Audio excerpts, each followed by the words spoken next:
मोहन आउ सीमा चिंतित थिले जे काहेकिना 10 वर्ष पर हेला परे मध्य से माँ बापा होई पारि नथिले।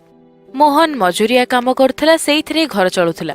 सीमा दुर्गा मांकर व्रत रखिला आउ तापरे ता स्वप्न पूरण हेला। मोहन आउ सीमार गोटिए पुओ हेला, ता ना मोनू रखागला। देखो ना आम पुओ केते सुंदर हेछि ना। सेटा तो हब ही मो पर जाइछि ना। से दुई जण बहुत खुशी रे थिले। मोहन दिने कामरू फेरिला परे गोटिए लकेट किनिके आइला निज पुओ पई। लकेट रे मोहन आउ सीमार भल फटोटिए थिला। से घर फेरिबा परे से लकेटटी को मोनू बेकरे पिंधे देला और कहिला, ये लकेट होउछि आम संतोक, एटा जीवन सारा मनु सहित रहिबो। सेटा ठीक जे, हेले एटा बहुत बदमाश, जम्मारो सोनी। अरे सीमा ताकू लोरी सुनो ना। लोरी सुनी के कुआडे सबु छुआ सोई जांती। सीमा लोरी गाइबा आरंभ कर देला। धोरे बाइया धो जेउ की आरी रे कहळ मांडिया से की आरी रे सो।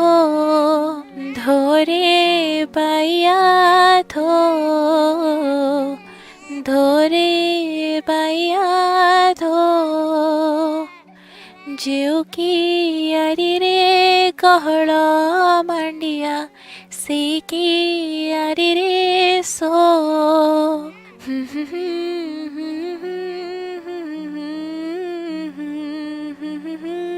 एमिति दिन बीती जाउथिला। मोनू एबे टिके बड़ हो जाइथिला। दिने मोनू मेलारे बुली जिबा पई जिदी धरी बसिला। दुर्गा मां को मंडप पाखरे मेला लागिथिला।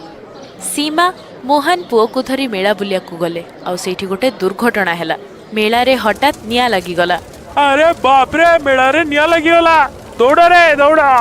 सीमा चाल, निया लगी गलानी। तमे मोनू को जमा छाड़ीबनी। समस्ते एपट सेपट दौड़ीबाकू लागिले आउ शेषरे जहा हैला ताहा होबार नथिला। मोहन मोनूर हाथ सेठी छाड़ीदेला आउ मोनू सेठी गली पड़िला। मां बाबा बचाओ। एते भिड़ भितर से मोनूर स्वर को चिनी पारलेनी आउ भिड़ भितरु बाहरी से मोनू को खोजिबा आरंभ कले। अरे मोनू कुआडे गला? मोनू तमे मो पुअर हाथ छाड़ीदेल। अरे एते भिड़ भितर केते बेले कौन ही गला मु तो किछि भी जानी पारलिनी। मोनू मोनू दुई जण मिसिकी मोनू को बहुत खोजिले किंतु मोनू मिलिलानी। मोहन और सीमा कांदी कांदी घर को चली गले। एते कष्टरे दुई जण को संतान प्राप्ति होइथिला। घर को खुशी आसीथिला किंतु आज गोटिए समय रे खुशी सबु सरीगला। सीमा कांदी कांदी कहिला, हे भगवान आम सहित एमती काहे होछि, आमे कार कौन करिछु। हे भगवान आज कहीं मेला को जाइथिलु सेही सब कथा हो जानी। मते मो मन फेरे दिया, मते मो मन फेरे दिया। नाइ सीमा तमे चिंता करनी, मु आम मोनू को जेमती हेले भी खोजी के आनिबी। एतिकी कही मोहन घरू बाहरी गला आउ रास्ता रे एपट सेपट खोजिबा आरंभ कला। खोजु खोजु मोहन को समय भी जना पड़िलानी। संध्या बेले थकी जाए से घर को फेरिला। सीमा कांदुथिला। मोहन को देखिकी से कहिला, कौन हैला मोनू मिलिला कि? नाइ सीमा मो मोनू को सब जगह खोजिली मिलिलानी से। मिछ कौच तमे मिछ। मो मोनू मो छड़ा कुआडे भी जीवनी। देखिबो से फेरिबो ता माँ पाखु को। मु आज कथा दउची मोनू तम कोल को निश्चय फेरिबो। ता पाई मोर जीवन ही चली चाहुना काहे की। ता पर दिन ठू मोहन खाली रास्ता रे एपट सेपट खोजी बुलुथिला आउ सीमा घरे कांदुथिला। काम पाई न जिबारु मोहन रो काम मध्य चली गला आउ सीमा घरे कांदी कांदी जेमिति पागली होई जाइथिला। धीरे धीरे घरर राशन पानी सबु सरीगला। एबे से माने जानिथिले एई सबु जिनिस आउ चलिबनी। जदि से काम करिबेनी तेबे से मोनू को केमिति खोजिबे। एहा भाबी दुई जण धनी लोकंको घरे काम कले।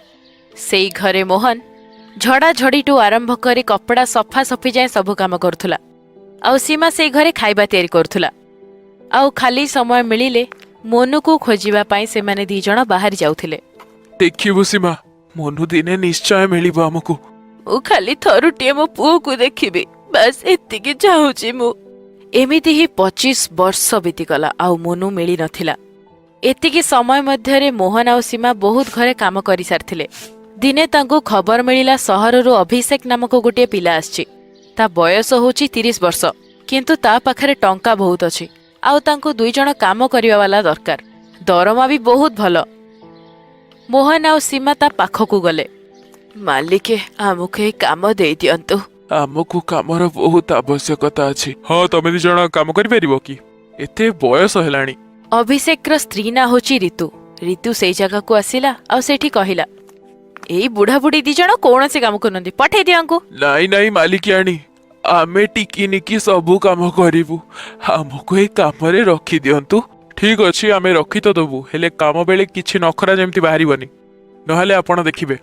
ମୋହନ ଆଉ ସୀମାକୁ କାମ ମିଳିଗଲା ଆଉ 2 ଜଣ କାମରେ ଲାଗିଗଲେ। ମୋହନ ଘର ସଫା କଲା ଆଉ ସୀମା ଖାଇବା ତିଆରି କଲା। ଏ ବୁଢା, ସେଇ ଜାଗାରେ ଠିକସେ ସଫା ହେଇନି, ସେଇଠି ଭଲ କିନି କାମ କର। ଆଜ୍ଞା ମାଲିକିଆଣୀ, କରିଦଉଛି ଏବେ। ଆରେ ଠିକସେ କର, ଏଇଟା କଣ ତୋ ବାପା ସଫା କରିବ ଏଇଟା? ହାଁ? ମୋହନ ଚୁପଚାପ ଶୁଣୁଥିଲା ଆଉ କାମ କରୁଥିଲା। ସେପଟେ ସୀମା ଖାଇବା ତିଆରି କରୁଥିଲା। ଅଭିଷେକ ଆଉ ରିତୁ 2 ଜଣ ଟେବୁଲରେ ବସିଲେ।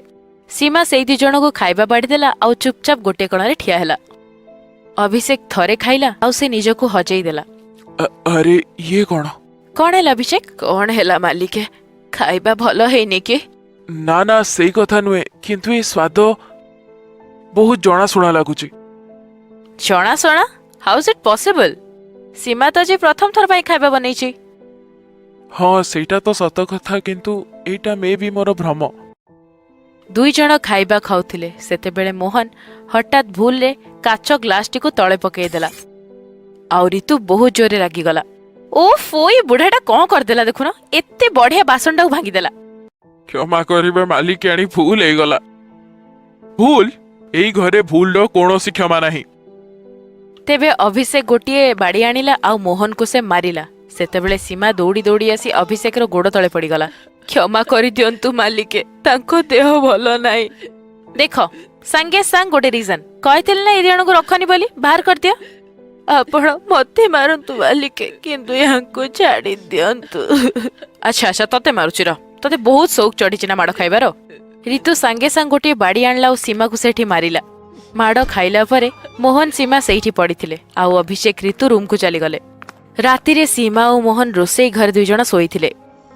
ତେବେ ସେମାନେ ଶୁଣିଲେ ରାତିରେ ଅଭିଷେକ ନିଜ ରୁମରେ ଚିତ୍କାର କରୁଛି। ମା, ମତେ ନେଇଯା ମା।